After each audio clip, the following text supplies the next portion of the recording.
wabarakatuh.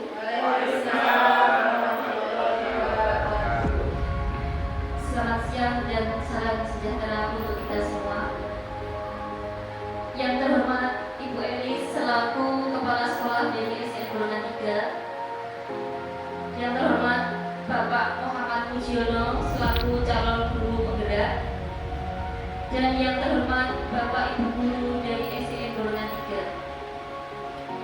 Marilah kita panjatkan doa dan bersyukur atas kehadirat Allah SWT, yang mana pada siang hari ini kita bisa mengikuti acara diseminasi budaya positif di SDN Golongan 3 dalam keadaan sehat walafiat. Amin ya rabbal alamin. Shalawat serta salam tak lupa kita tujukan kepada junjungan kita Nabi besar Nabi Muhammad Rasulullah SAW, yang mana kita bisa menjadi umat yang lebih baik atas surga. Saya sewaktu membawa acara akan membacakan susunan acara pada siang hari ini, yaitu yang pertama pembukaan, yang kedua sambutan dari kepala sekolah, yang ketiga acara inti, dan yang terakhir penutup. Untuk membuka acara pada siang hari ini, marilah kita buka dengan bacaan basmalah bersama-sama. Bismillahirrahmanirrahim. Kemudian acara yang kedua yaitu sambutan dari Ibu Kepala Sekolah SDN Golongan 3 kepada Ibu Elis. Dipersilakan.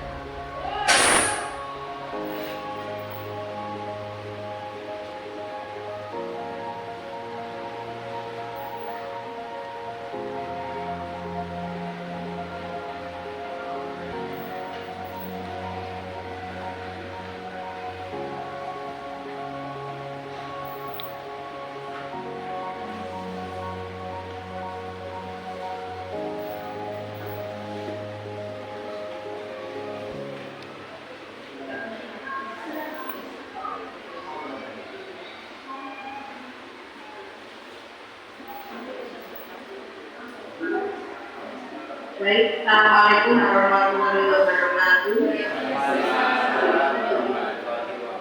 Selamat siang, selamat siang kita semuanya. Itu yang saya hormati, bersyukur pada Allah Subhanahu wa Ta'ala pada siang hari ini kita dapat berkumpul untuk mengikuti kegiatan diseminasi disiplin positif oleh Bapak Muhammad Mujiono. Sampaikan dari saya, monggo kita ikuti kegiatan pada siang hari ini dengan semangat, ya, meskipun dari sudah siang kita tetap semangat mengikuti kegiatan di sela-sela kegiatan kuliah kita. Saya berharap apa yang disampaikan oleh Pak Muji nanti akan bermanfaat bagi kita semuanya, dan jangan lupa untuk menerapkan di kelas kita masing-masing, karena materinya hari ini adalah tentang disiplin positif. Jadi mohon diperhatikan dengan kemudian sebisa mungkin, semaksimal mungkin kita menerapkan dalam pembelajaran di kelas, dengan harapan setelah kita menerapkan disiplin positif di kelas, siswa-siswi kita menjadi lebih bagus lagi secara akhlak, nilai dan lain sebagainya. Demikian, mengikuti kegiatan, tetap semangat, terima kasih. Selamat siang, assalamualaikum warahmatullahi wabarakatuh.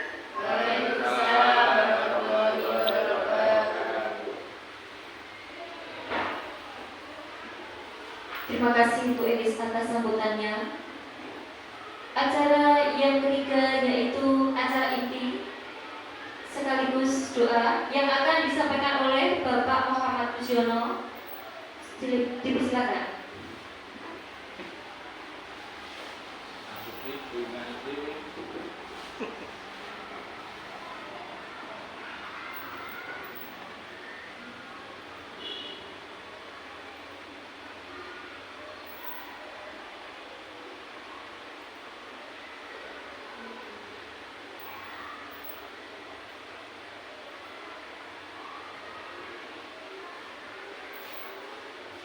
Terima kasih kepada Ibu Ambar selaku pembawa acara pada acara diseminasi budaya positif di SDN Bulungan 3 Kota Kediri.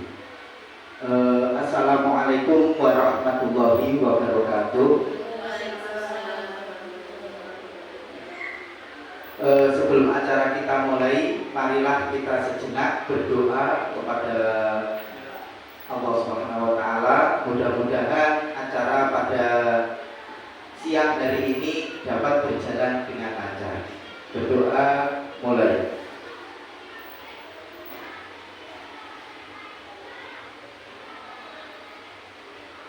Berdoa selesai. Terima kasih Bapak Ibu yang saya hormati. Sebelum kita mulai acara pada siang hari ini, kita SBB dulu ya Bapak Ibu, kita SBB dulu. Nanti saya mohon Bapak Ibu berdiri, kemudian nanti SBB-nya saya beri contoh. Suatu misal, kalau tepuk satu itu menepuk pundak kiri, tepuk dua menepuk pundak kanan. Nah, tepuk tiga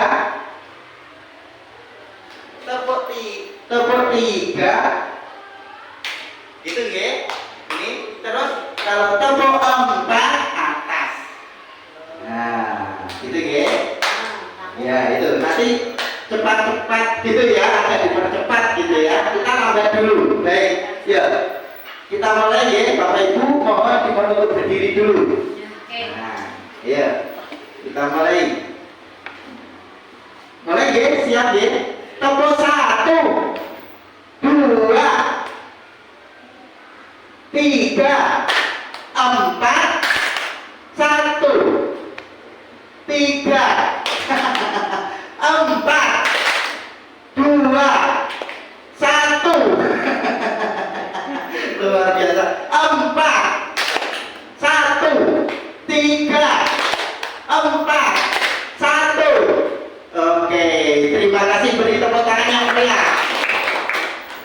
Luar biasa. Nah, ini ya, untuk mengawalinya, untuk kegiatan pada siang hari ini, saya mempunyai sebuah kasus ya, akan saya tayangkan. Ini terjadi di kelas saya, dan bagaimana untuk pemecahan kasus yang terjadi seperti di kelas ini. Mungkin nanti suatu saat Bapak Ibu akan mengalaminya. Nah, paling tidak kita punya solusinya. Nah, ya, coba saya tayangkan ya.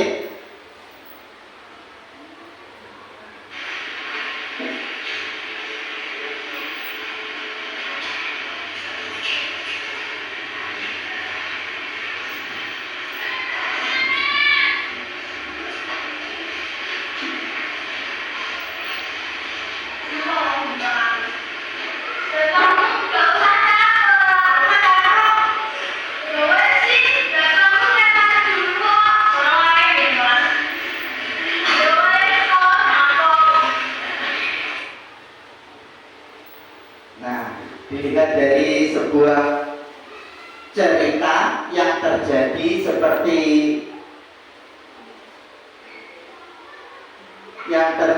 seperti pada video itu, mungkin dari Bapak Ibu bisa menjelaskan. Pernah terjadi Bapak Ibu kasus seperti ini ketika anak-anak sedang ini mengerjakan, tiba-tiba ada satu atau dua anak yang melempar, mungkin jahil, mungkin merebut pensilnya teman sebelahnya dan lain sebagainya. Pernah?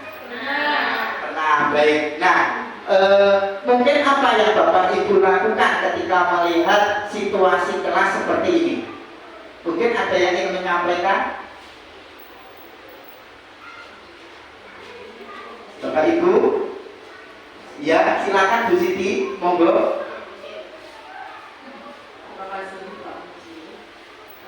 Yang jelas di kelas kami, kelas saya khususnya, pernah terjadi seperti itu ya. Bahkan kalau dibilang sering ya sering lah, tidak. Jadi ya kegiatan rutinitas anak-anak lah seperti itu. Yang jelas kita sebagai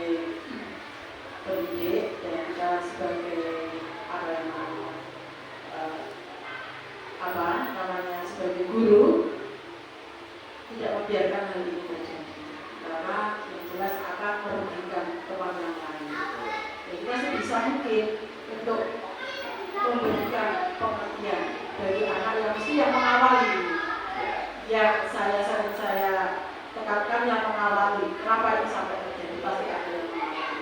Dan kita beri pengertian, diberikan penjelasan semaksimal mungkin, kita berikan, kita ambil kesepakatan. Kita berikan kesepakatan juga. Bagaimana kalau si anak itu melakukan lebih dulu tentang kemiskinan atau kejahilan? Ada poin yang harus ada sakit. iya, seperti kalau misalkan kita akan kejadian seperti ini diminimalkan banget karena sangat mengganggu dari orang tua pada teman-teman yang lain. Terima kasih. Baik, terima kasih kepada Bu Siti, luar biasa jawabannya. Bapak Ibu guru semuanya memang guru-guru hebat. Apabila terjadi hal seperti ini, maka yang kita lakukan, kita harus respon. Kita sebagai pendidik jangan hanya membiarkan saja, karena ini sangat mengganggu sekali, mengganggu teman-teman yang lain yang sedang belajar. Nah, cara menanggulanginya itu bermacam-macam. Yang pertama yang usil duluan itu, betul sekali yang disampaikan oleh Bu Siti.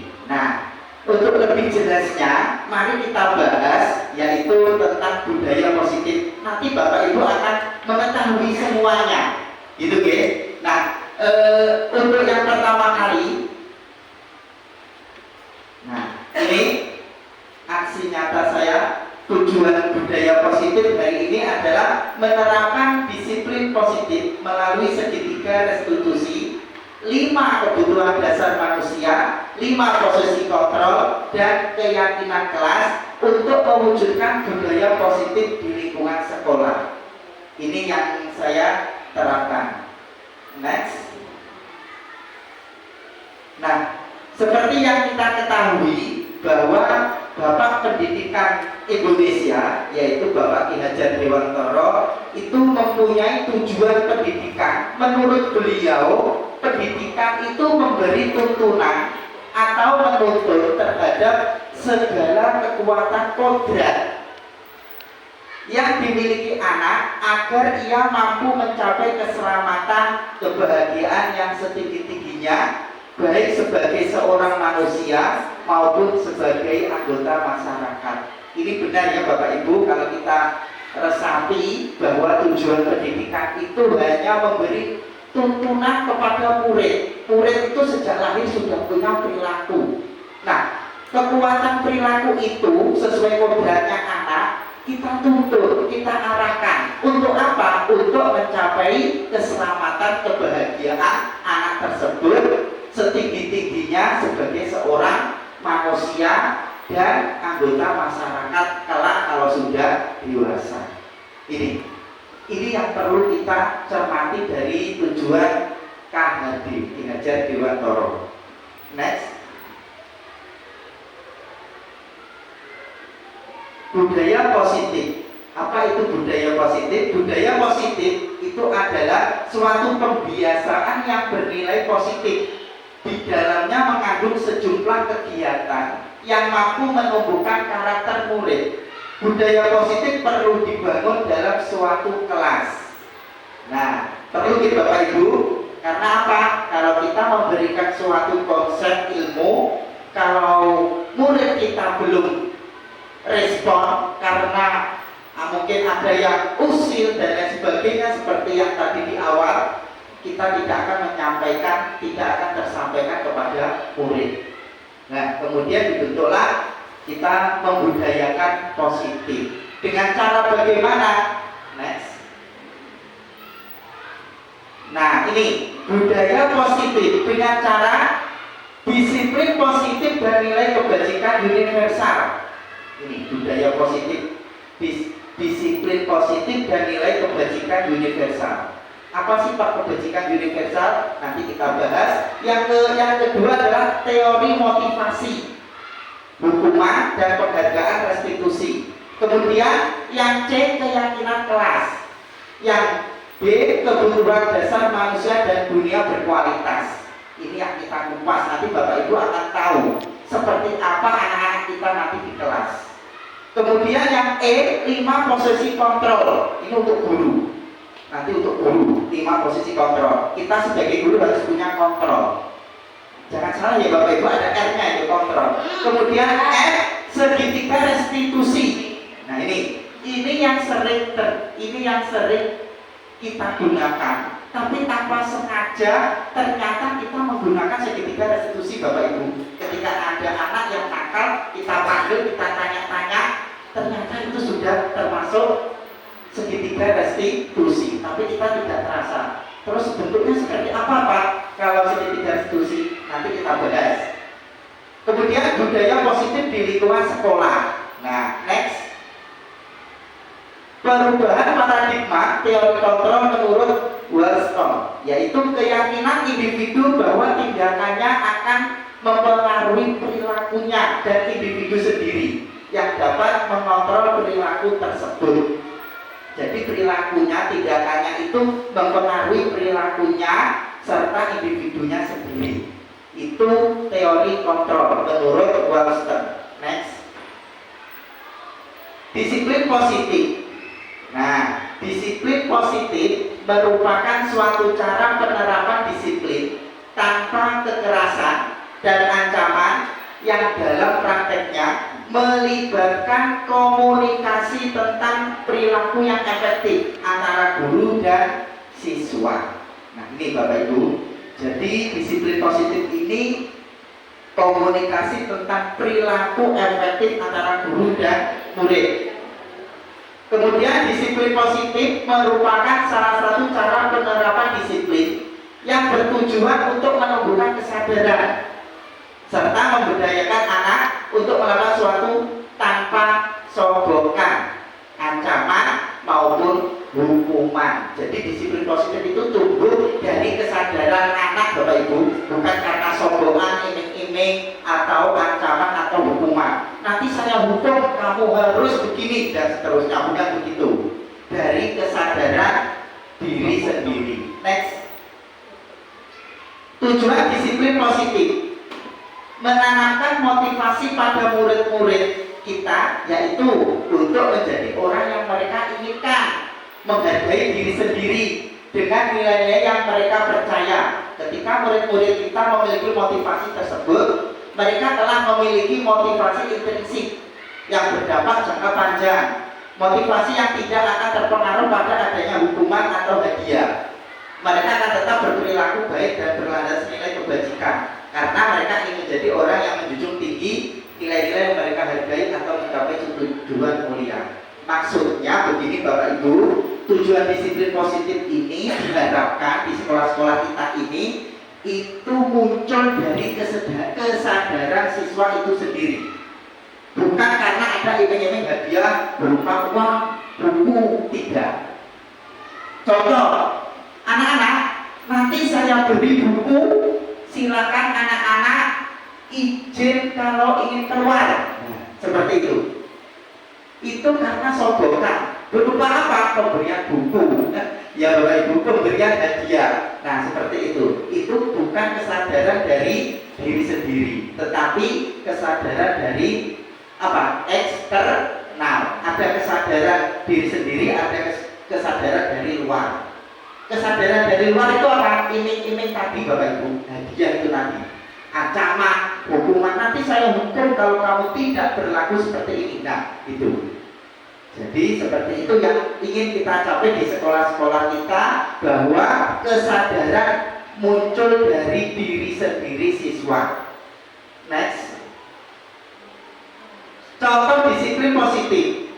Ini contohnya Bapak Ibu. Disiplin positif membuat anak mengerti bahwa ketika mereka membersihkan kelasnya, maka mereka akan merasa apa? Nyaman saat berada di dalam kelas, bukan karena akan dihukum oleh guru. Ini yang sering terjadi di Bapak Ibu, tanpa kita sadari. Saya pribadi, saya juga ikut salah, merasa bersalah Bapak Ibu. Saya pernah melakukan, anak saya suruh nyapu, kalau tidak nyapu saya suruh menulis banyak. Ternyata tidak ya Bapak Ibu, saya pribadi yang salah. Ternyata itu kesadaran dari murid sendiri, mengerti bahwa membersihkan kelas nanti akan terasa nyaman, bukan karena ada hukuman dari guru. Jika tidak melakukannya atau karena ingin mendapatkan pujian, nah ini tidak dipuji guru nih. Ya, jadi murid itu melakukan tanpa dipuji gurunya atas kesadaran diri sendiri. Next,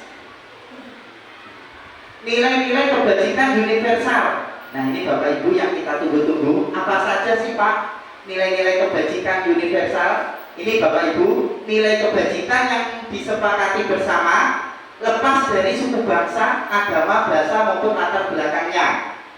Jadi nilai kebajikan itu kita sepakati bersama, itu tanpa membedakan adanya dari suku bangsa mana, agama, bahasa maupun latar belakang apa. Kemudian nilai-nilai kebajikan universal itu adalah sifat-sifat positif manusia yang merupakan tujuan mulia yang ingin dicapai setiap individu. Itu sifat-sifat apa Pak? Next, lanjut. Nah ini nilai-nilai kebajikan. Beberapa institusi atau organisasi pendidikan telah memiliki nilai-nilai kebajikan yang diyakini dan disepakati bersama. Salah satunya adalah nilai kebajikan yang dicapai oleh setiap anak Indonesia yang kita kenal dengan profil pelajar Pancasila. Nah, contohnya itu Bapak Ibu, kita sudah tahu tentang profil pelajar Pancasila. Apa saja Bapak Ibu? Satu, beriman bertakwa kepada Tuhan Yang Maha Esa dan berakhlak mulia. Dua, tiga, bernalar kritis. Empat, kebinekaan global. Lima, bergotong royong. Enam, kreatif. Nah ini juga termasuk nilai-nilai kebajikan universal.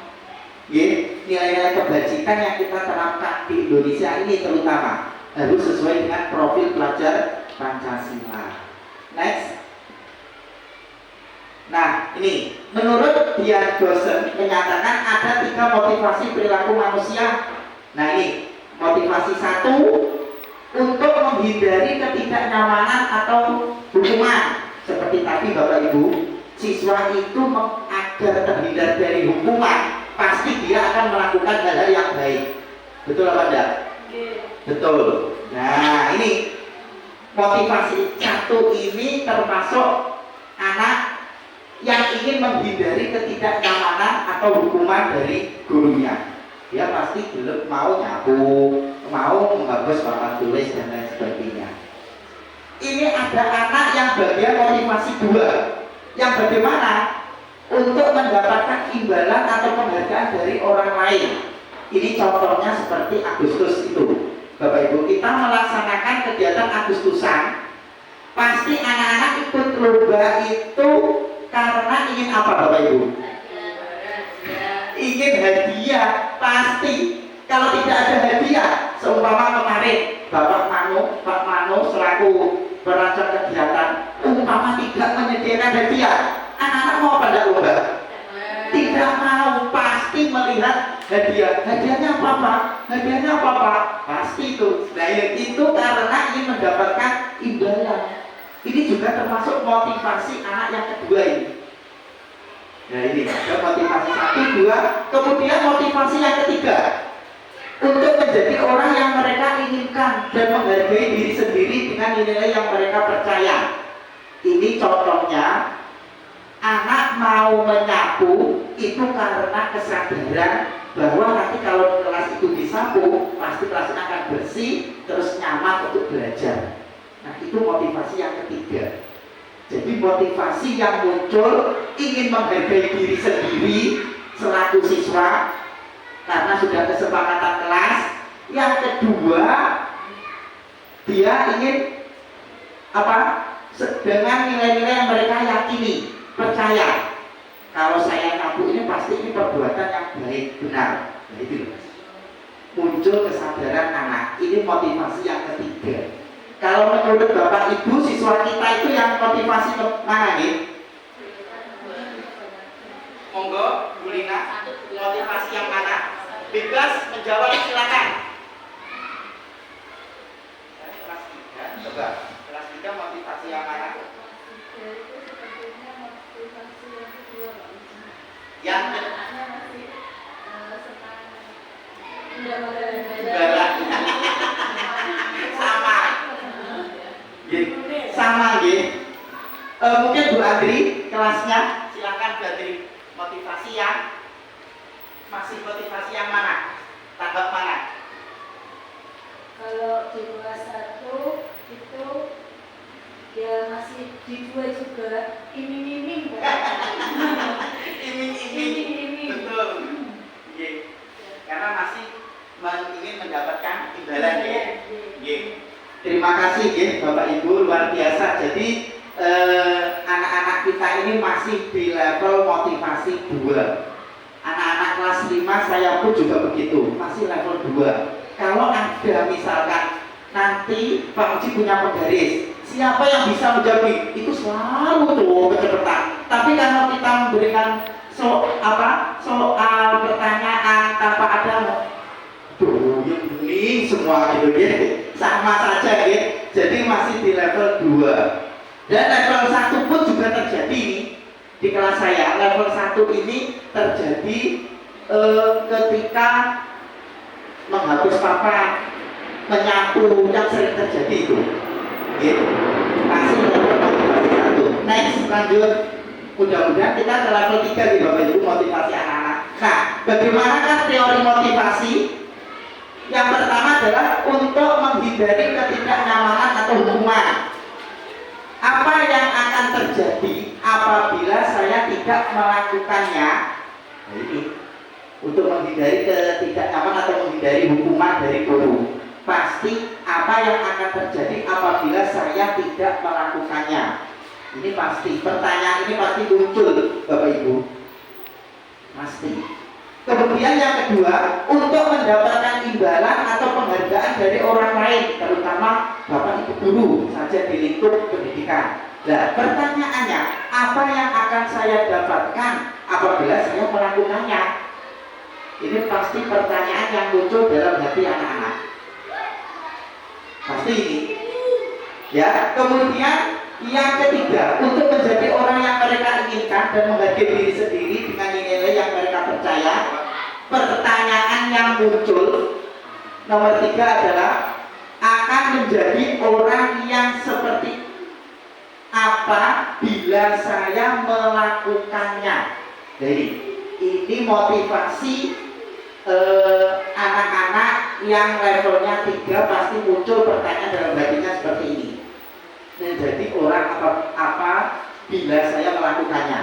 Mungkin menjadi anak yang disiplin, menjadi anak yang jujur, menjadi anak yang terpuji, terus budaya antri dan lain sebagainya. Itu pertanyaan muncul di level 3. Ini teori motivasi. Next. Hukuman dan konsekuensi. Hukuman bersifat satu arah dari pihak guru yang memberikan, dan murid hanya menerima suatu hukuman tanpa melalui suatu kesepakatan atau pengaran dari pihak guru baik sebelum atau sesudahnya. Hukuman yang diberikan bisa berupa fisik maupun psikis. Murid atau anak sakiti oleh suatu perbuatan atau kata-kata. Kemudian kalau konsekuensi adalah sudah terencana atau sudah disepakati, sudah dibahas dan disetujui oleh murid dan guru. Umumnya bentuk-bentuk konsekuensi yang dibuat oleh pihak guru atau sekolah, dan murid sudah mengetahui sebelumnya konsekuensi yang akan diterima bila ada pelanggaran. Benar yang dikatakan tadi oleh Bu Siti, sudah ada keyakinan kelas, kesepakatan kelas. Jadi awalnya ini loh Bapak Ibu, perbedaan hukuman dengan konsekuensi. Kalau hukuman itu tanpa terencana, murid tidak tahu, tiba-tiba dihukum, nggak ada kesepakatan kelas. Murid hukum suruh angkat kaki, suruh lari mengitari lapangan, terus suruh membersihkan toilet. Ini termasuk hukuman Bapak Ibu. Kalau konsekuensi pasti anak-anak kita ajak komunikasi. Kamu tahu nggak salah kamu apa? Nah, oh iya, ini termasuk kesepakatan kelas kita kok bukan? Iya Pak. Nah, kalau begitu sekarang Apa yang kamu lakukan? Saya tidak akan mengulanginya lagi, Pak. Dan saya tahu bersalah, saya akan meminta maaf. Pasti anak seperti itu. Dan itulah yang namanya konsekuensi. Nah, apakah ada sanksinya, Pak, nanti? Nah, untuk sanksinya sesuai kesepakatan yang sepakati oleh murid dan guru. Contohnya, mengerjakan soal di LKS 1 saja. Mungkin sanksinya seperti itu. Sanksi itu yang mendidik Bapak Ibu, yang membangun konsep anak. Jangan sampai menyakiti psikisnya anak. Begitu ya? Itu hukuman dan konsekuensi. Next. Bacalah kasus Ibu Anas di bawah ini dan cobalah jawab pertanyaan-pertanyaan yang diberikan. Nah ini Bapak Ibu, nanti silakan Bapak Ibu menjawab. Ya, IPA kurang menguasai pelajaran matematika sehingga pada saat pelajaran tersebut berlangsung dia lebih banyak berdiam diri atau menggambar di buku pelajarannya. Pada saat guru matematikanya Pak Seno menanyakan pertanyaan IPA menjadi gugup dan tak sengaja menjatuhkan tasnya dari kursi, serta tiba-tiba menjadi gagap pada saat berupaya menjawab. Seluruh kelas pun tertawa. Tiba-tiba melihat perilaku IPA yang bicara tergagap dan terkejut tersebut. Pak Seno pada saat itu membiarkan teman-teman Eva satu kelas menertawakan Eva yang tergagap dan malu luar biasa. Dan malahan minta Iva untuk maju ke depan dan berdiri di depan kelas sambil menunjuk hidungnya. Menunjuk hidungnya Bapak Ibu. Ya ini, karena tidak bisa menjawab pertanyaan Pak Seno, kelas makin gaduh. Anak-anak pun tertawa melihat Iva di depan kelas memegang ujung hidungnya begini. Ya, nah pertanyaan, apakah Anda setuju dengan tindakan Pak Seno terhadap Eva? Mengapa? Nah, terus kemudian yang kedua, menurut Anda tindakan Pak Seno terhadap Eva adalah sebuah hukuman atau konsekuensi? Mengapa? Silakan Bapak Ibu, saya beri waktu mungkin 2 menit ya untuk menjawab 1 dan 2, 1 menit 1 menit. Mas, nyatet ya?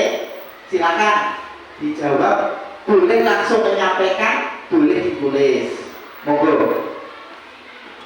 Jika terjadi seperti ini di kelas, umpamakan di kelas panjenengan, boleh jawaban tidak ada yang salah ya Bapak Ibu. Semua jawaban Bapak Ibu itu benar semua, tidak ada jawaban yang salah. Saya yakin itu ya, tidak ada yang salah. Jadi semuanya jawaban itu benar.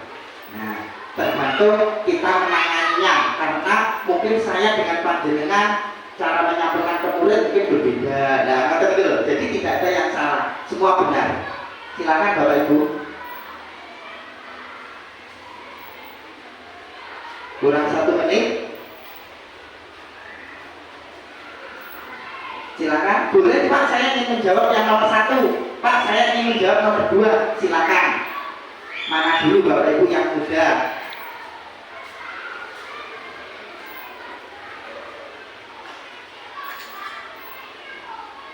Silakan, ada, silakan mengangkat tangan. Tidak apa-apa, Bapak Ibu, silakan, tidak ada jawaban yang salah, jawaban semua benar. Nanti, oh iya, gambar, silakan gambar.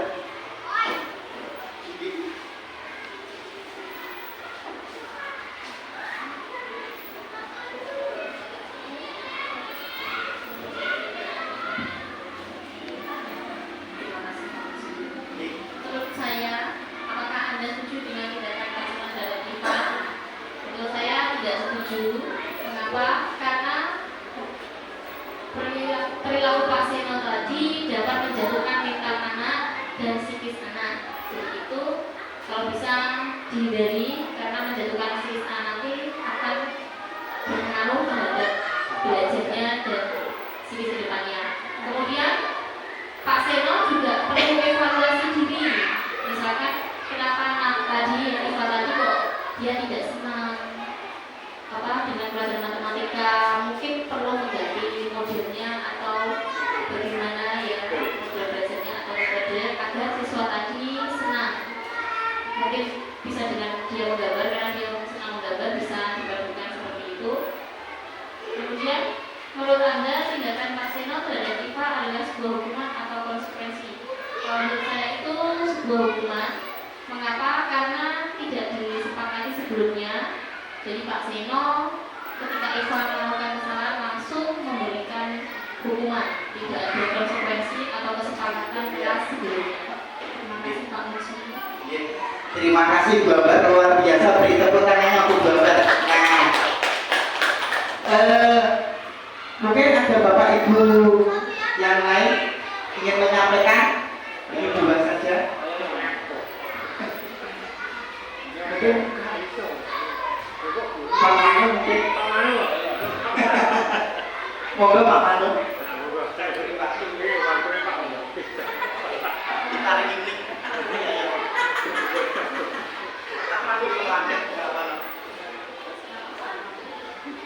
Monggo Bapak boleh jawab satu, Pak Muji saya nomor satu saja, dua tidak usah, monggo.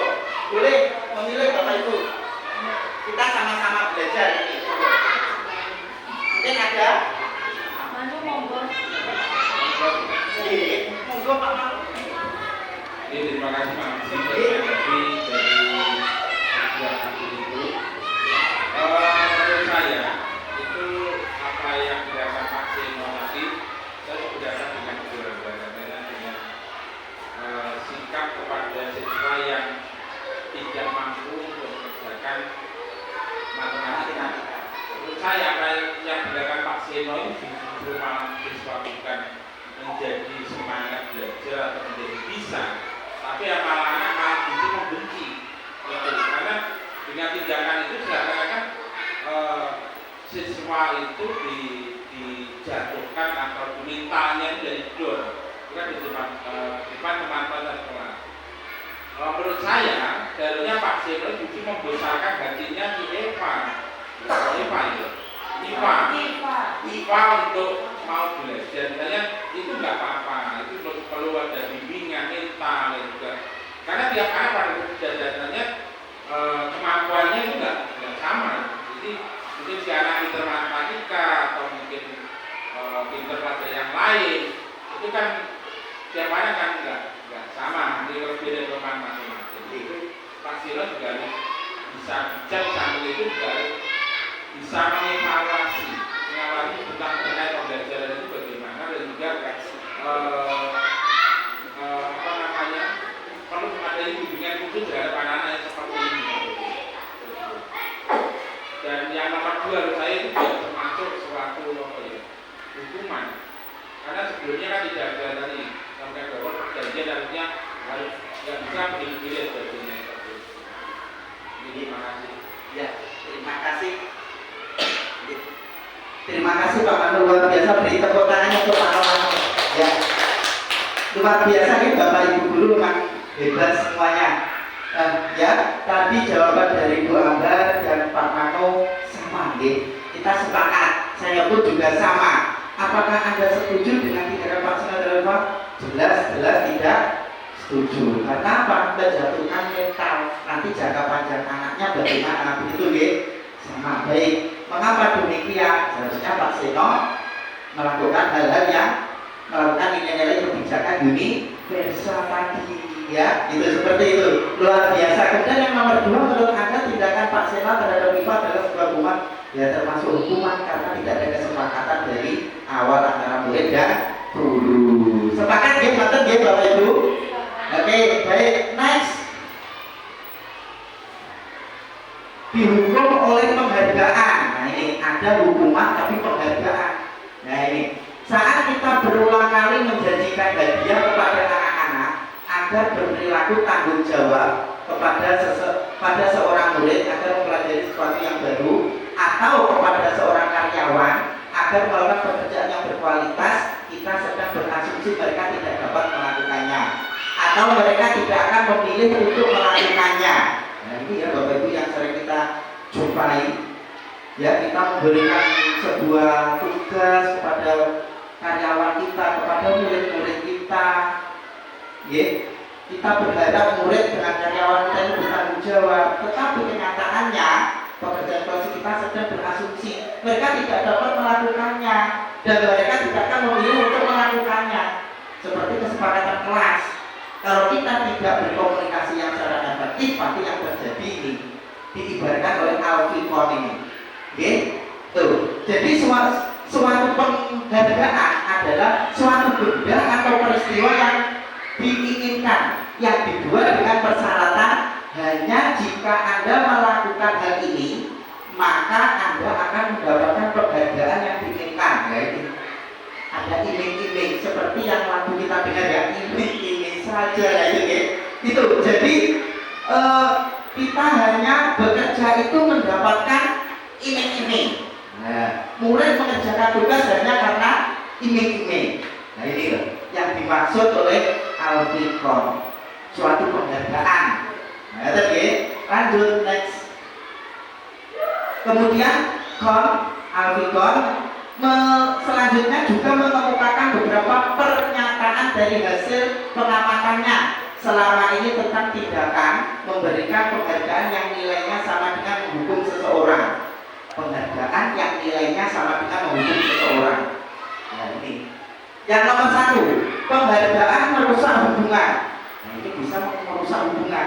Jadi kalau Bapak Ibu mengiming-imingkan murid, ini bisa merusak hubungan antar sesama teman. Mana ini? Lah kok tidak dapat? Nah, akhirnya memberontak anak tersebut. Nah, itu merusak hubungan itu antara guru dan murid, bisa antar sesama murid, bersaing dan lain sebagainya. Kemudian yang kedua, penghargaan mematikan kreativitas. Jadi gak kreatif sama sekali kalau anak ingin mendapatkan sesuatu karena imbalan atau hadiah atau iming-iming tadi. Ya ini nomor 3, penghargaan menghukum. Penghargaan tapi memberikan hukuman. Nah ini loh, menghukum tapi memberikan penghargaan, menghukum. Ini nggak boleh sama sekali. Seperti kita masih ada ya Bapak Ibu di sekolah kita ini berlatihnya juga mungkin kalau anak kita berprestasi, sebenarnya yang kita itu baik memberikan uang apresiasi berupa uang ya. Nah itu loh Bapak Ibu, tapi terima kasih. Bagaimana anak-anak sebenarnya itu hanya ucapan terima kasih dan mengapresiasi sudah melaksanakan tugas menjadi anak yang berprestasi. Sebenarnya yang kita seperti itu. Tapi kalau dilihat dari pandangan orang lain, ya seperti ini penghargaan tapi menghukum anak nantinya. Menghukum bagaimana? Anak tidak akan melakukan sesuatu atau kreatif tanpa ada hadiah. Ini ya yang terjadi nanti. 4, penghargaan tidak efektif. Nah ini penghargaan jadi tidak efektif kalau tidak diberi sesuatu. Kemudian yang kelima, penghargaan menurunkan kualitas. Akhirnya kualitas belajar anak menurun atau meningkat, Bapak Ibu? Menurun. Nah, next. Beri dukungan, bukan sekedar pujian. Nah ini Bapak Ibu. Jadi pujian fokus pada pelaku, contohnya good boy. Sementara dukungan fokus pada perilaku. Mama sangat menghargai usahamu. Ini kalau kita seorang ibu ya. Kalau ayah ya, ayah sangat menghargai usahamu. Gitu ya. Jadi anak-anak kita beri motivasi ini. Ya. Bukan hanya sekedar pujian. Kemudian pujian hanya mengakui hasil yang sempurna seperti kamu melakukannya dengan benar. Dan dukungan mengaku usaha melalui ungkapan seperti kamu sudah melakukan yang terbaik atau bagaimana perasaanmu dengan capaianmu saat ini nak. Seperti itu ya Bapak Ibu. Jadi bahasa-bahasa ini boleh panjenengan copy paste, panjenengan terapkan di kelas masing-masing. Kemudian pujian mengajarkan anak untuk tergantung pada penilaian orang lain, berubah demi orang, sementara juga mengajarkan anak mengevaluasi diri sendiri, berubah demi kebaikan sendiri. Tujuan dari pujian adalah tentang tujuan orang lain bahwa si anak sudah melakukan hal yang benar, sementara tersebut akan menambah pemahaman. Kita pelajari. Next, lanjut. Restitusi, sebuah pendekatan untuk menciptakan disiplin positif. Nah ini Bapak Ibu, restitusi itu adalah proses menciptakan kondisi bagi murid untuk memperbaiki kesalahan mereka hingga mereka bisa kembali pada kelompok mereka dengan karakter yang lebih kuat. Maksudnya begini Bapak Ibu, menciptakan kondisi ketika anak melakukan kesalahan, keusilan terhadap teman lain, Nah, kita bisa memperbaiki kesalahan mereka dengan cara bagaimana? Dengan cara komunikasi yang baik. Mereka bisa kembali pada kelompok mereka kembali di kelas. Enggak jadi sorak-sorangan tepuk tangan seperti Pak Seno tadi, ya kan Bu? Nah, dengan karakter yang lebih kuat, diberi penguatan. Kamu sudah benar yang kamu lakukan, nah, seperti itu. Nah, inilah nanti akan menjadi anak yang diwujudkan seperti profil pelajar Pancasila. Restitusi adalah proses kolaboratif yang mengajarkan murid untuk mencari solusi untuk masalah dan membantu murid berpikir tentang orang seperti apa yang mereka inginkan dan bagaimana mereka harus memperlakukan orang lain. Jadi restitusi ini secara bahasa singkatnya adalah kalau ada masalah dengan murid, komunikasikan dengan baik sesuai dengan kesepakatan kelas atau tidak, begitu loh Bapak Ibu. Dan nanti bagaimana solusinya anak setelah tahu kalau ini kesepakatan kelas, itu termasuk restitusi. Next. Kemudian restitusi bukan untuk menebus kesalahan. Ciri-ciri restitusi yang pertama, restitusi bukan untuk menebus kesalahan, namun untuk belajar menjadi kesalahan. Kemudian restitusi memperbaiki hubungan. Restitusi fokus pada karakter bukan tindakan. Nah ini loh, tapi memperbaiki hubungan dengan restitusi ya. Restitusi itu fokus pada karakter bukan tindakan, menghukum dan lain sebagainya bukan. Restitusi mencari kebutuhan dasar yang mendasari tindakan. Restitusi fokus pada solusi. Ini Bapak Ibu, jadi restitusi itu pada solusi. Tepuk semangat.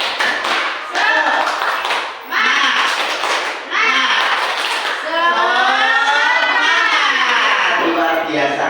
Nah, masih semangat ya Bapak Ibu? Masih. Ini ilmu Bapak Ibu ya. Lanjut next. Keyakinan kelas. Keyakinan kelas yaitu nilai kebajikan di level yang disepakati secara tersirat dan tersurat lepas dari latar belakang suku, negara, bahasa maupun agama. Ini keyakinan kelas. Oke. Kemudian tadi restitusi sudah di Bapak Ibu. Sekarang keyakinan kelas. Ya, keyakinan kelas adalah sesuatu yang diyakini bersama yang berasal dari penyadaran untuk menjaga nilai kebaikan untuk diturunkan di kelas-kelas. Jadi keyakinan kelas itu dibuat oleh sekolah tapi diketahui oleh murid dan disepakati antara guru dan murid. Gitu. Oke. Dan kalau sudah disepakati antara guru dan murid, nanti akan diyakini diterapkan di kelas masing-masing. Nah ini namanya keyakinan kelas, penyatuan pikiran antara murid dan guru. Berikutnya, tujuan dibuat keyakinan kelas. Nah, karena setiap kelas diharapkan dapat mewujudkan tujuan pendidikan yang berorientasi kepada profil pelajar Pancasila. Dengan adanya keyakinan kelas diharapkan dapat meningkatkan disiplinan murid, lebih disiplin. Ya, disiplin diri muncul dari dalam diri atau motivasi intrinsik, bukan eksternal atau ekstrinsik, bukan X ya, tapi in dalam diri siswa. Betul. Lanjut next. Ciri-ciri keyakinan kelas. Tadi ciri-ciri restitusi, sekarang ciri-ciri keyakinan kelas. Bersifat lebih abstrak. Keyakinan kelas berupa pernyataan-pernyataan universal, dibentuk dalam kalimat positif. Jadi keyakinan kelas itu kalimatnya positif loh gitu Bapak Ibu, jangan negatif. Nah, oke. Ya, berikutnya keyakinan kelas. Keyakinan kelas tidak dibuat dalam jumlah banyak. Nah ini pembuatan keyakinan melibatkan semua warga kelas. Next. 5 kebutuhan dasar manusia.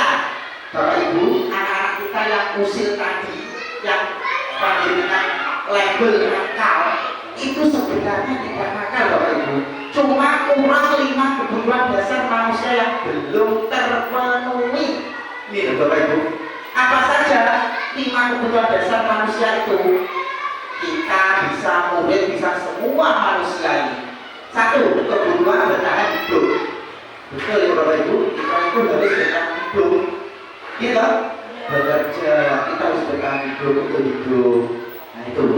belajar untuk bertahan hidup agar nanti kita bisa belajar dari hidup juga. Kasih sayang dan rasa diterima, kebutuhan untuk diterima. Anak-anak kita itu nakal, itu sebenarnya yaitu kurang kasih sayang, kurang perhatian, kurang rasa diterima oleh orang tua, oleh guru. Itu loh Bapak Ibu. Ini bisa diterapkan di lingkungan keluarga Bapak Ibu. Saya sudah menerapkan pada anak saya. Jujur ini, anak saya terapkan sebenarnya kebutuhan untuk kasih sayang, rasa diterima. Habis lulusan kalah gak dapat juara, pulang nangis. Akhirnya saya beri ini.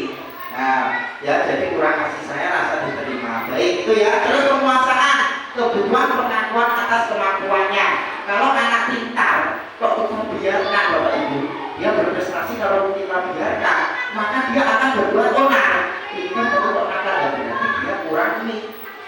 Lima kebutuhan dasar manusianya kurang, yaitu bagian apa? Penguasaan. Kemudian berikutnya kebebasan, kebutuhan makan pilihan.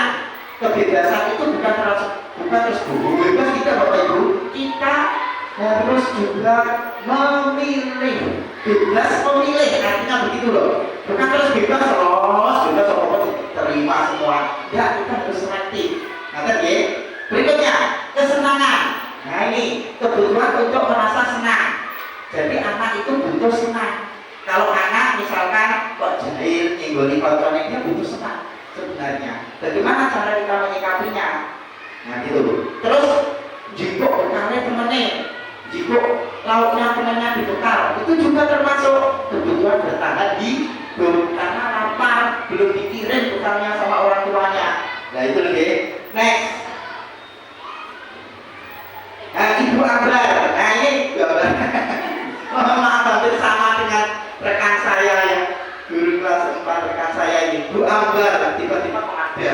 Ibu Ambar, guru wali kelas 2A di SD Pelita Hati, sedang bingung menghadapi ulah salah satu murid kelas di kelasnya Doni. Beberapa anak kelas 2A telah datang kepadanya dan mengeluhkan Doni yang seringkali meminta bekal makan nasi mereka dengan paksa, jadi dengan paksa bekalnya temannya.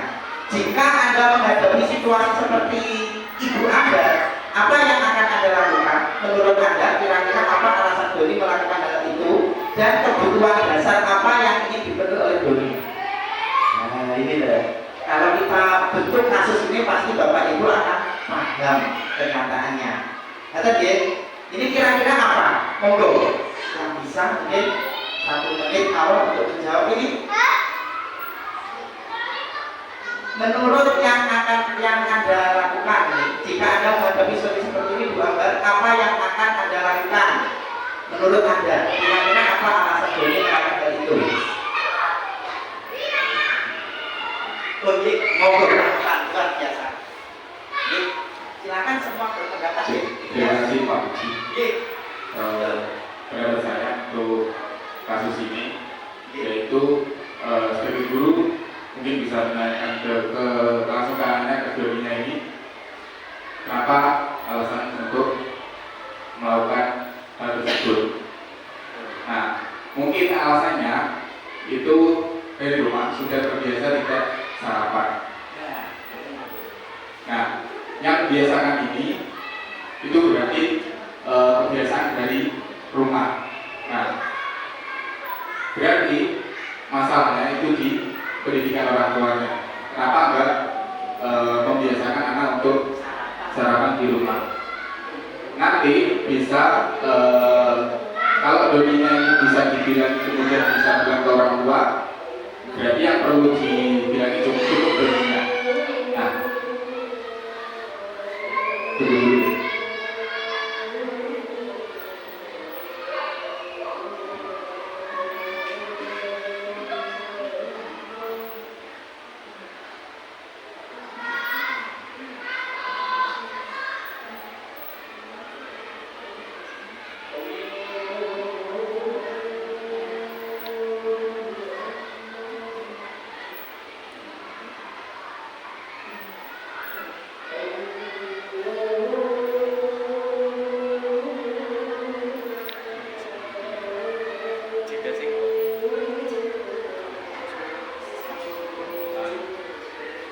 Ustaz ya.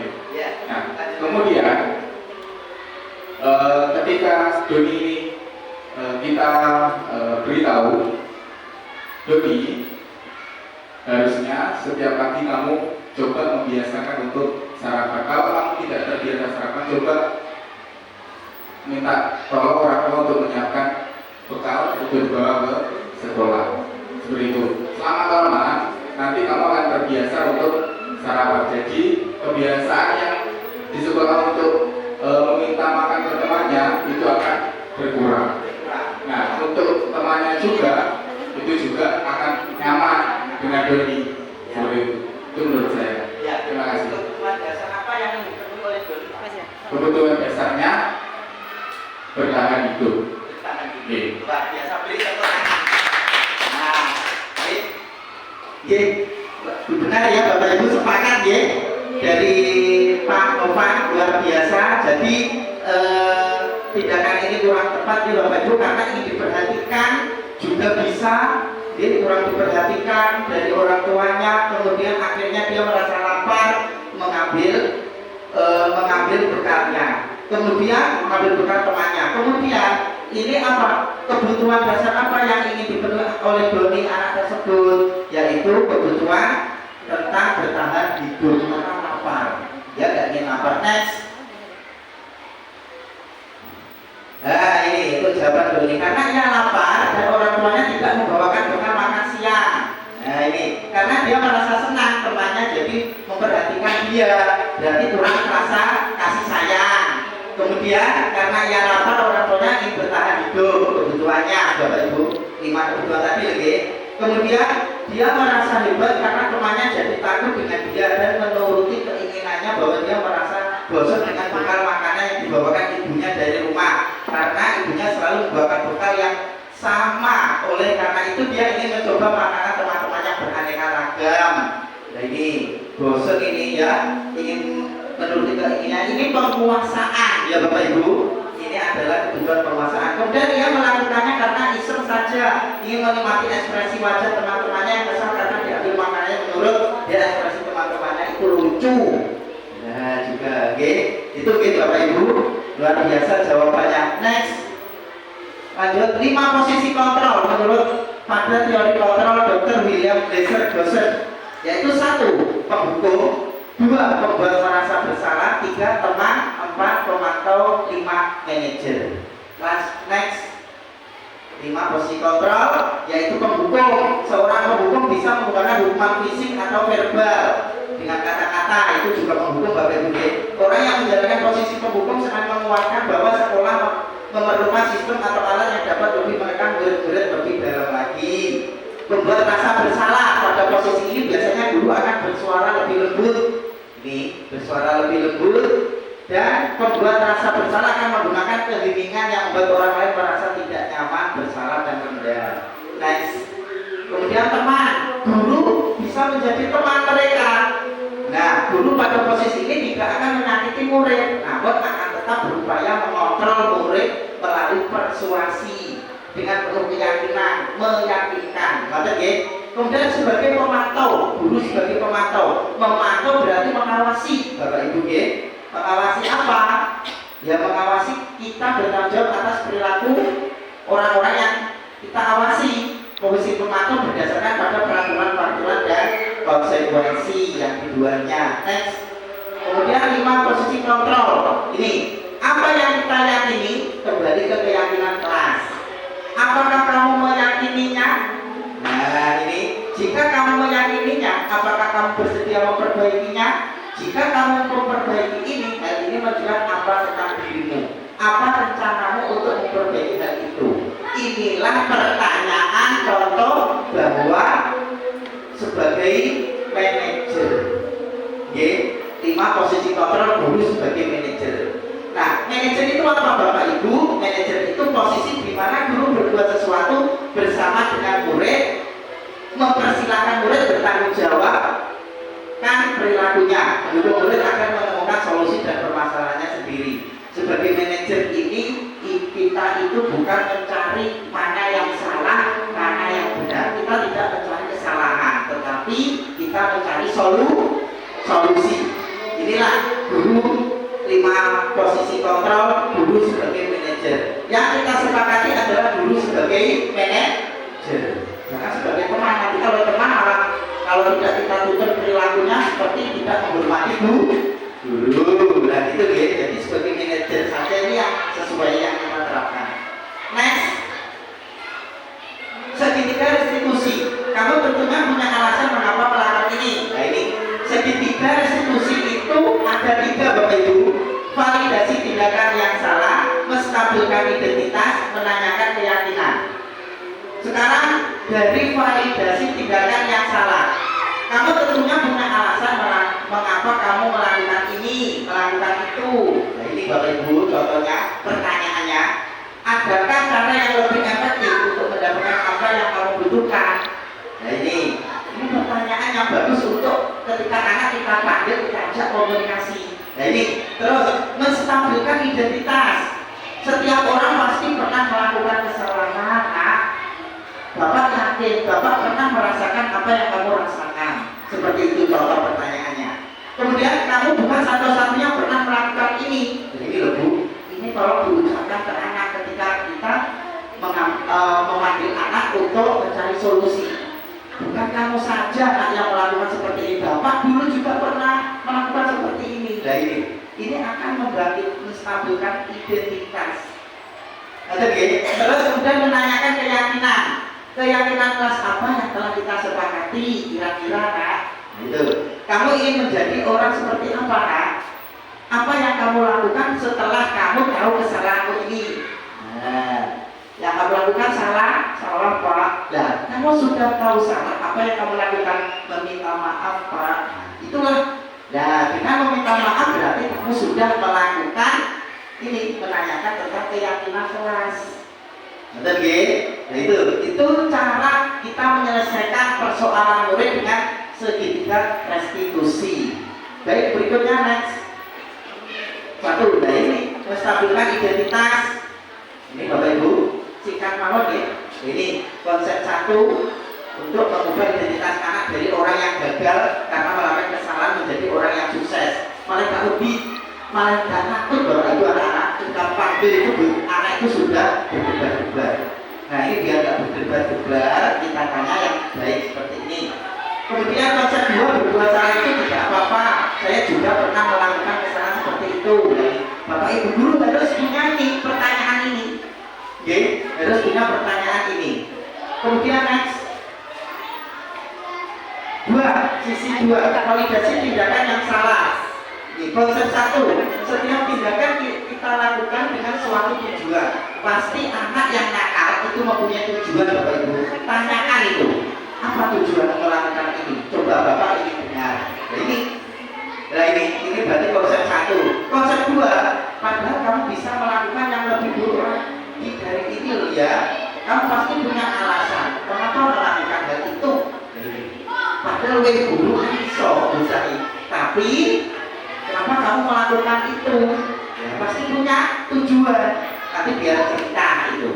Maka jadi caranya itu namanya validasi tindakan yang salah. Next. Yang ketiga, menanyakan keyakinan. Konsep 1, teori kontrol menyatakan bahwa kita pada dasarnya termotivasi secara internal. Nah, termotivasi internal, bukan eksternal ya, tapi internal. Nah ini ketika identitas sukses telah dicapai dan tingkah laku yang salah telah divalidasi. Berikutnya konsep 2, apa yang kita percaya sebagai kelas atau keluarga. Apa nilai-nilai umum yang kita telah sepakati? Apa bayangan kita tentang kelas yang ideal? Kamu mau jadi orang seperti apa nak? Ini. Nah ini kamu ingin jadi apa nak? Sebenarnya kamu ingin jadi anak yang seperti ini Pak Bu. Nah ini cara menyelesaikan dengan menanyakan keyakinan kelas. Ini Bapak Ibu boleh dicuplik satu saja, boleh. Nanti diterapkan di kelas Bapak Ibu sekalian. Kata gini. Berikutnya langkah menstabilkan identitas. Teori kontrolnya adalah sebagai guru kita semua akan melakukan hal terbaik yang bisa kita lakukan. Ini teori kontrol. Kunci teori kontrolnya. Kemudian yang kedua, validasi tindakan yang salah. Teori kontrolnya adalah semua perilaku memiliki alasan. Nah, ini Bapak Ibu, tanyakan tujuan anak itu melakukan hal tersebut. 3. Menanyakan keyakinan kelas. Menanyakan keyakinan. Kita semua memiliki motivasi internal. Begitu ya? Itu. Next. Ini nah ini langsung saja ini yang telah saya buat. Bapak Ibu, contoh. Nah,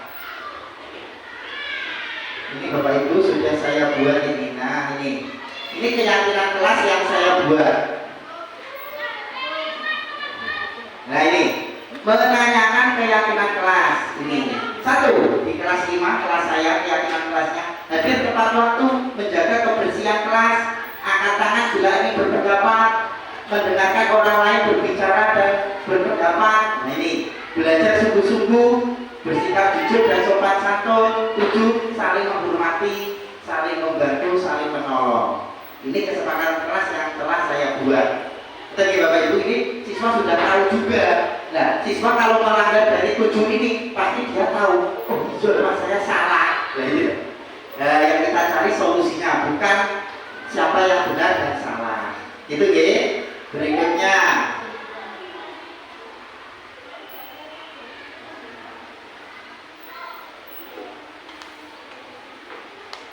Berikutnya sebentar. Ini Bapak Ibu.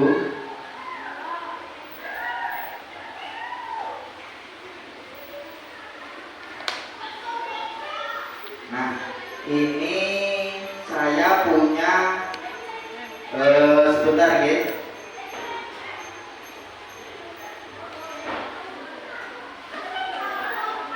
Video. Sebentar saya tayangkan video penyelesaian saya ketika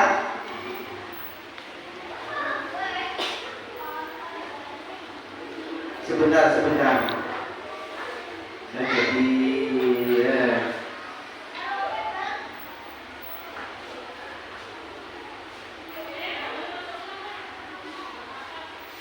Nah, ini keyakinan kelas yang sudah saya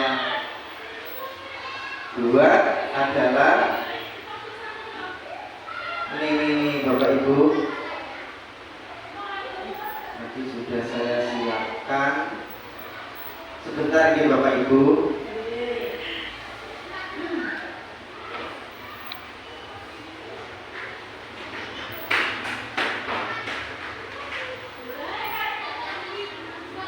Nah, ini Bapak Ibu. Ini yang sudah saya buat. Nah,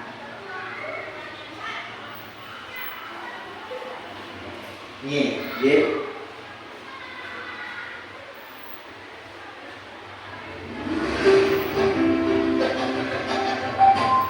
Mohon maaf ya, ini suara saya agak merdu sekali.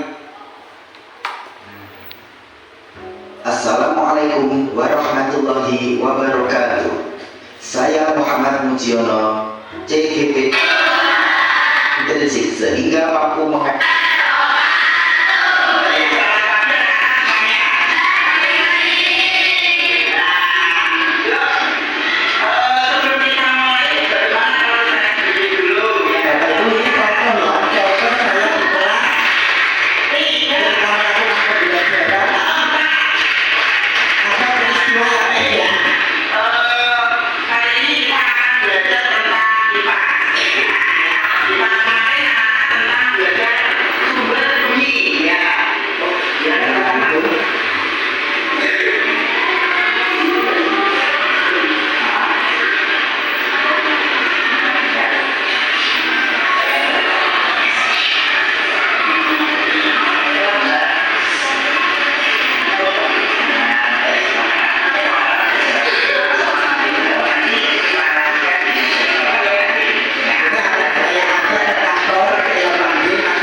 terlambat itu suatu kesalahan bukan? Iya. Iya, baik mari berbuat kesalahan itu manusiawi. Setiap orang pasti pernah mengalami kesalahan, ya. Nah, yang terpenting bagaimana cara kita belajar dari kesalahan itu untuk memperbaikinya. Setuju? Setuju, Pak. Nah, mari kita cari solusinya bersama ya. Oke, Pak. Nah, mari sering datang terlambat ke sekolah pasti punya alasan. Kenapa sih mari? Ya, validasi tindakan yang sama. Ini. Setiap malam setelah belajar, saya berjaga sambil menonton televisi sehingga saya berhasil, Pak. Dan juga saya menjadi praktikum. Nah, kalau kamu tahu keyakinan keras yang sudah kita sepakati, menanyakan keyakinan. Nah, seperti ini loh. Kalau terlambat datang ke sekolah sesuai dengan keyakinan kelas kita tidak. Tidak. Tidak, baik ya. Menurut kamu ingat dia apa ya? Sudah kamu lakukan. Kedisiplinan, ingat dia. Tahu sebenarnya anak itu gini. Tuh, seperti itu contohnya. Itu penting nggak buat kamu? Saya sih penting banget karena sifat kedisiplinan dapat membuat saya tidak terlambat datang ke sekolah dan saya dapat belajar menghargai waktu. Menghargai waktu. Waktu itu penting sekali dan bermanfaat untuk kita. Seperti kita menghormati orang-orang yang ada di sekitar kita. Ya, dan bisa menghargai waktu. Ya, betul. Nah, adakah masalah untuk ini? Ya, saya merasa kalau sudah datang terlambat dan saya mohon maaf kepada Pak Muji karena sudah tidak terlambat ke sekolah. Ya, tidak apa-apa Marin ya. Sikap yang sangat baik yang sudah kamu lakukan yaitu dengan cara meminta maaf. Minta maaf, ya. Apa yang akan kamu lakukan agar tidak terlambat lagi ke sekolah? Saya akan segera itu setelah selesai belajar dan tidak akan begadang lagi agar tidak terlambat ke sekolah. Nah, baik ya. Nah, baik Marin, kamu sudah menemukan solusinya. Solusinya tahu. Akan bekerja sama dengan orang tua kamu agar kamu tidak terlambat lagi ke sekolah. Begitu ya. Nah, sekarang silakan kembali ke kelas kamu. Ya, ini ya selesai. Tetap semangat. Udah ya, Bapak Ibu caranya seperti ini. Ya. Ya. Waalaikumsalam warahmatullahi wabarakatuh. Nah, seperti ini Bapak Ibu. Assalamualaikum warahmatullahi wabarakatuh. Nama saya adalah Dina Pamanika, kelas 5 dari PTN Menengah 3 Kota Kediri. Terima kasih Pak Muji. Saya senang sekali diajak berdiskusi dengan Pak Muji untuk menemukan solusi dari kesalahan yang telah saya buat agar saya tidak begadang lagi dan tidak terlambat ke sekolah. Terima kasih kepada Pak Muji. Dasar. Gitu ya.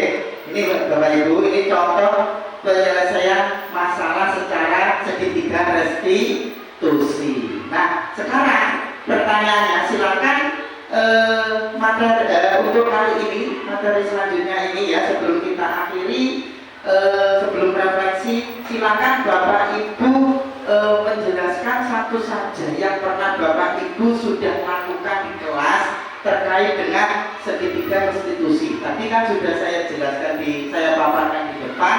Mungkin ada pengalaman-pengalaman yang menarik dari Bapak Ibu. Silakan bisa disampaikan sebelum kita ke refleksi diri. Monggo silakan.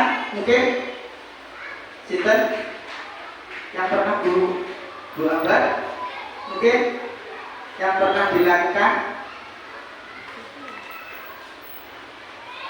Monggo Bu Ambar.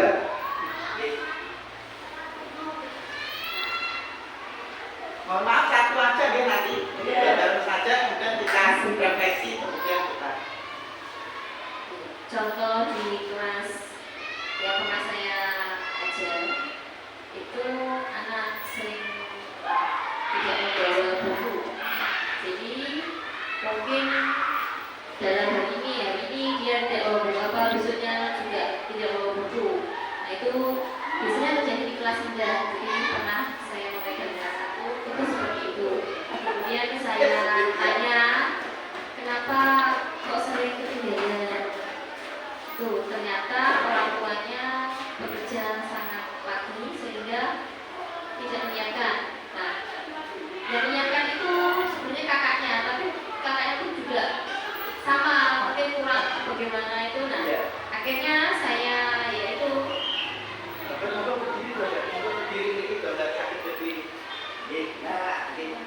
kemudian setelah dicari masalahnya, kemudian saya anaknya saya nasihati agar dia menyiapkan bukunya sendiri karena orang tuanya yang pertama repot, kemudian kakaknya juga sama.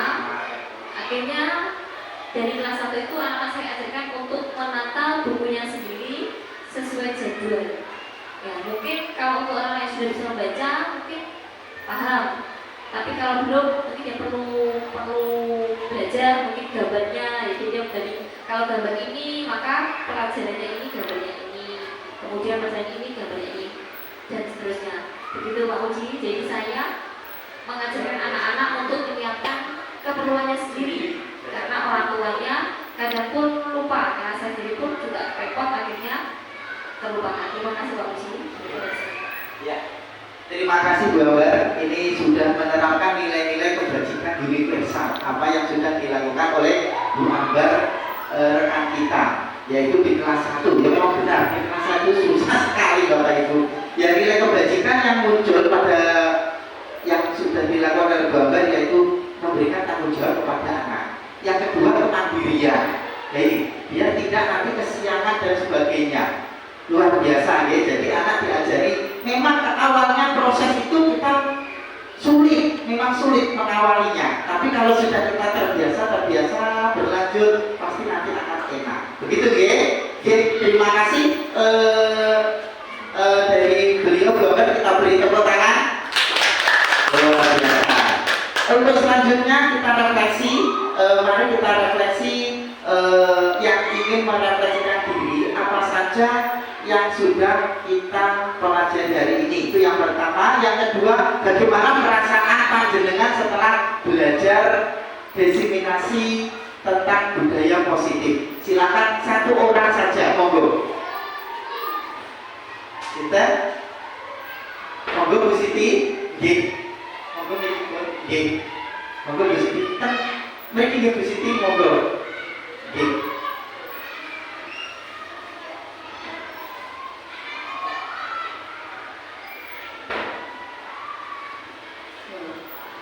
Terima kasih Pak Uji. Yang jelas setelah saya belajar bersama dengan Pak Uji, banyak ilmu ya, Mas Heru. Banyak ilmu yang awalnya saya masih sama-sama dan ada yang belum mengerti, akhirnya saya semakin paham.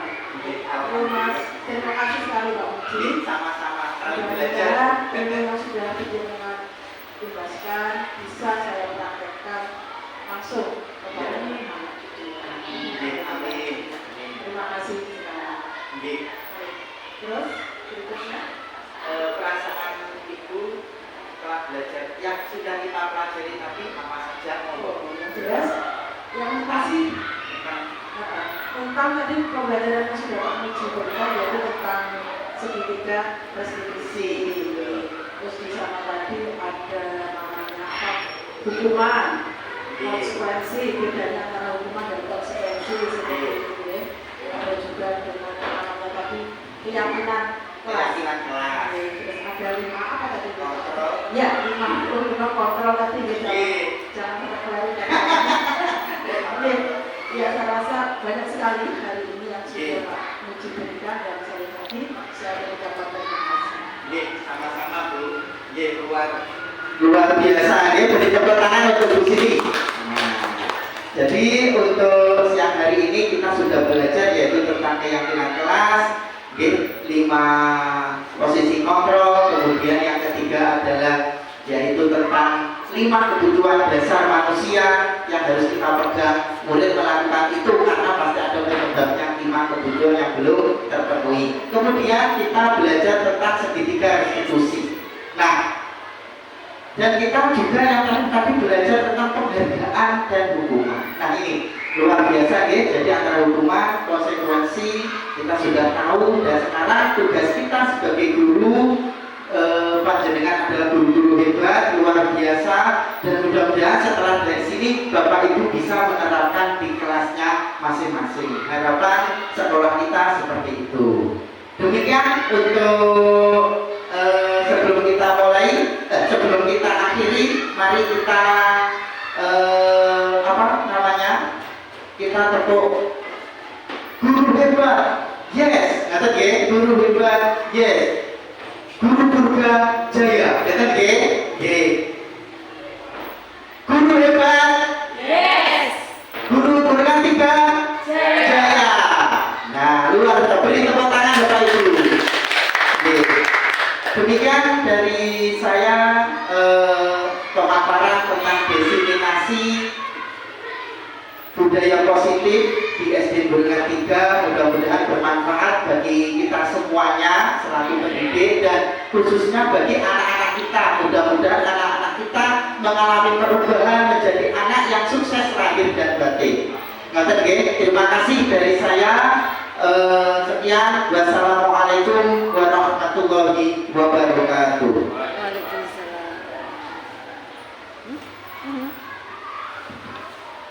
Terima kasih Pak Iji atas materinya. Semoga bermanfaat untuk kita semua. Amin ya rabbal alamin. Acara yang terakhir yaitu penutup. Marilah kita tutup dengan bacaan alhamdulillah bersama-sama. Alhamdulillah.